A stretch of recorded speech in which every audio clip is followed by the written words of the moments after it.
Good afternoon and welcome to our series called Insights and Interviews. I'm your host, Alex Hazard. Thanks to Advocate Drum and our corporate sponsor, National Grid. Through the last several months, we've gotten to talk to some of the Army's most impressive, and today is no different. Brenda McCullough was selected to the Senior Executive Service in 2015 as the IMCOM Readiness Regional Director. She is responsible for installation management activities at 24 active and reserve component Army installations and joint bases, those located in 16 states, Puerto Rico, and Honduras. To put that into perspective, her team provides support to approximately 1.4 million service members. That's enough folks to fill the Syracuse Carrier Dome almost 30 times. To say it's an honor to speak with her today, it's an understatement, but must be said nonetheless. Ma'am, it is truly an honor to have you here today. Thank you so much for taking the time.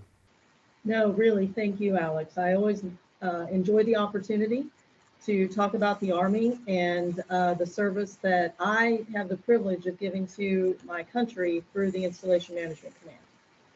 Okay, well, thanks again. And of course, we always like to start kind of by just getting to know our guest a little bit. So can you share with us a bit of your personal story and how you ended up where you are today?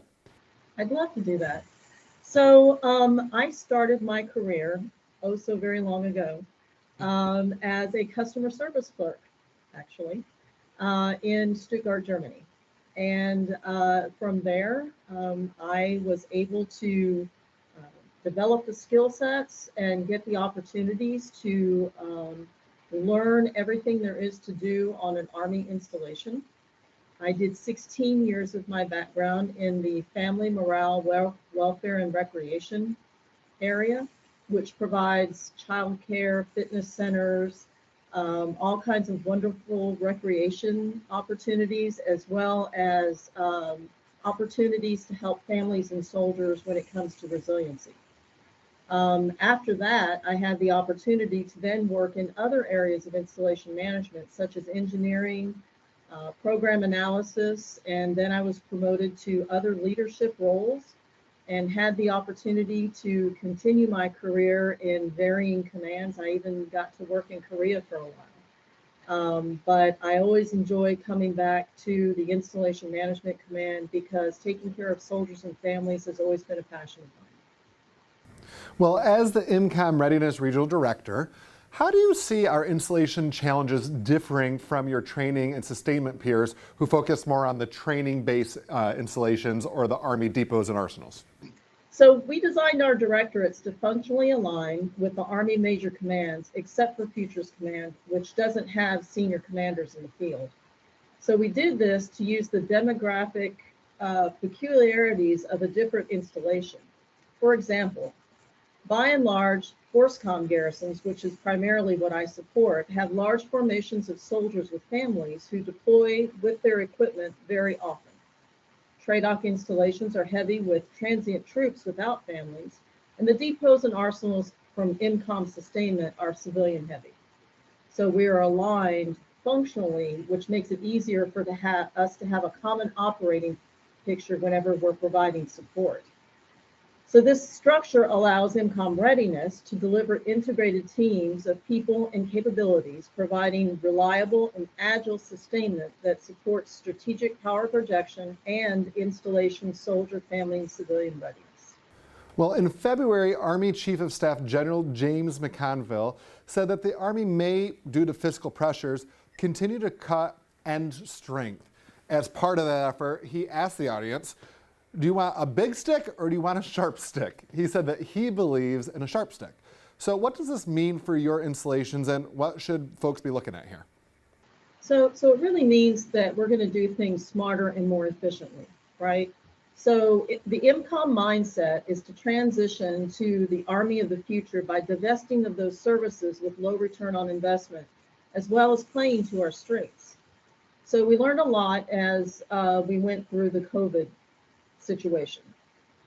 We had the opportunity to streamline our service delivery, as well as to capitalize on those efficiencies that we learned through creative processes. Our focus is supporting soldiers, civilians, and families while reinvesting savings in Army priorities and strengthening military communities across the nation and our world. So I know that you're tracking America's Army is pushing forward with the most significant organizational and technological transformation in 40 years, otherwise known as modernization, while maintaining our readiness and ability to compete globally, cultivate relations with allies and partners, and deter adversaries and fight and win our nation's wars in support of the joint force. Our IMCOM readiness installations stand ready to support those transformational IMCOM supporting innovation and modernization by managing the facilities investment plan for our Army. This is a coordinated 10-year prioritized strategy to renovate existing infrastructure and construct new facilities as part of the overall modernization effort. So as it relates to Fort Drum, the Drum team will continue to grow partnerships that increases training capacity, enhancing readiness, and modernize support services to create efficiencies and significantly enrich community relations. Fort Drum's current focus is on structure levels that are anticipated to remain stable for the foreseeable future. We continue to strive to increase our contemporary military value within the community while focusing on ensuring future installation relevancy to our national defense needs. Drum's on the forefront of all of that. Well, listen, we're all seeing headlines all the time about climate and energy sources. Here, we're kind of wondering, how will the Army's approach to implementing their climate and insulation energy and water strategies impact us here at Fort Drum? So, oddly enough, before it became popular, Army installations were addressing climate change for over a decade. And the Army's climate strategy drives the actions to enhance our readiness, resiliency, and capabilities of the force, and have been doing that. It's the Army's policy right now that commanders will consider the impacts of changing climate and extreme weather into all infrastructure plans, policies, and procedures. So, for example, the installation master planning will accomplish this by using Army's climate assessment tool and the Army Climate Readiness Resilience Handbook to inform the planning process. By developing and using renewable energy, being efficient with our energy and water consumption, and implementing environmental initiatives to steward our land, air, and water, we enable Army operations and maximize readiness. So with that, all our installations are preparing energy and water plans to identify ways to improve efficiency and strengthen resiliency of our electrical and water systems. All Army installations are scheduled to complete these plans by the end of fiscal year 22 and implement them. So as it relates to Fort Drum, they are very conscientious stewards of the environment. In fiscal year 20, Fort Drum recycled more than 4,000 tons of municipal solid waste and over 22,000 tons of construction and demolition debris. The installation maintains a robust composting operation, resulting in 1.07 tons of wood waste and 291 tons of food scraps that were processed and diverted away from the landfill. These steward strategies continually save the installation costs associated with tripping or hauling fees. This conserves vital landfill space and provides the installation with a valuable product that is used by Public Works for soil amendment, site stabilization, and energy production. Well, you touched on this a little bit earlier with the effects of COVID, but today's workforce is very different than it was pre-COVID. Going forward, can you help us understand what the Army Garrison civilian workforce might end up looking like? So people are the strength of our Army, and they always have been. To keep the Army strong, we need to take care of our people. And until the CDC clears us to return to normal, we will continue to follow CDC and DoD guidelines to protect our people from COVID-19. 53,000 IMCOM professionals around the globe touch every soldier's life every day, providing facilities and services that make the Army run. Since soldiers and families live, work, and train on installations, our role at the local level has a profound positive impact on our desired outcome of attracting, retaining, and enabling our people. Taking care of people includes transforming our Army culture and how we are investing in our people through the People First initiatives. An example is the Army's People First Task Force that offers recommendations and suggestions to change policies and protocols while modernizing our talent management system, and to also improve the way we hire, train, and promote and retain talent to compete in the 21st century information age. The Army embraces transformational change to retain people and the skills to achieve the Army mission.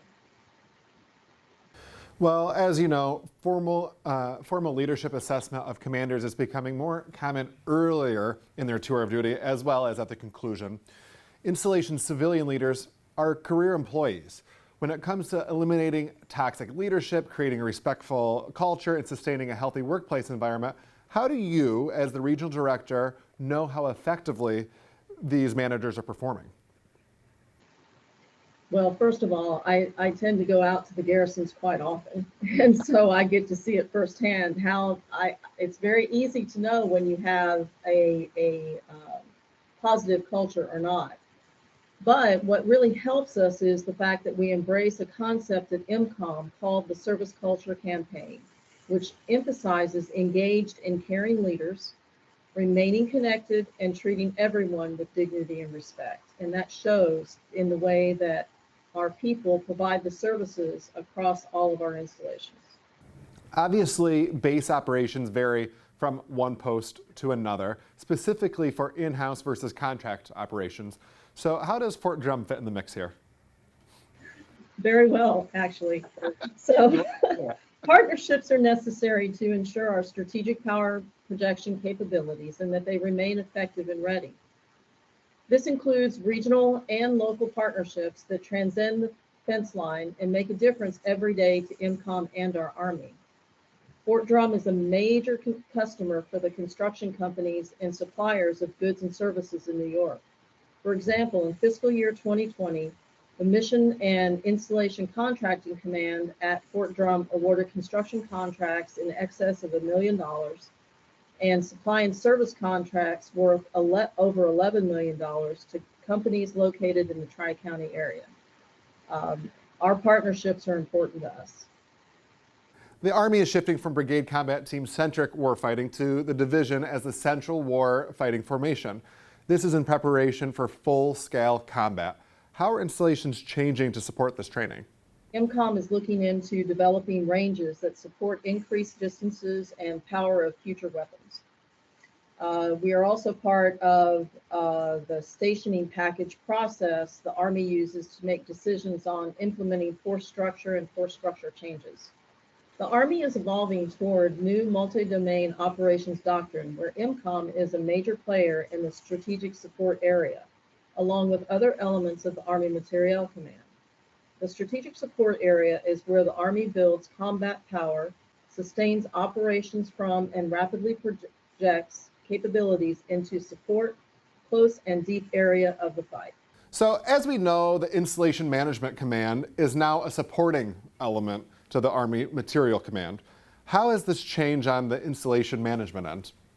So not only are we supporting to our higher headquarters, but we're also subordinate to our higher headquarters. We like to call it the power of the patch. As I was explaining about the strategic support area, IMCOM integrates the services of other AMC units. The fact that we all wear the same patch is a lubricant to that process. Having a 4-star advocate has also accelerated progress on big ticket initiatives for the Army, like the Facilities Investment Plan, streamlining the summer PCS process in the face of mounting real-world constraints, and improving the quality of life for soldiers and families in Alaska, Fort Polk, and Fort Irwin.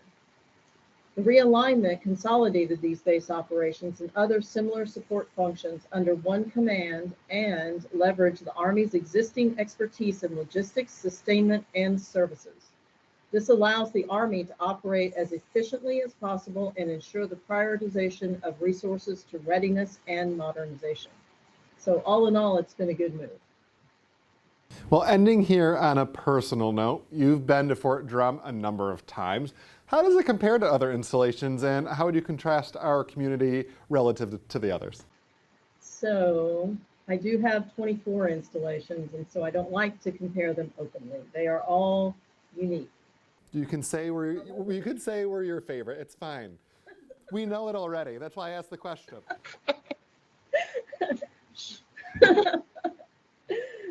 Fort Drum continues to excel at providing installation management performance excellence, building a quality environment with outstanding facilities and superior services.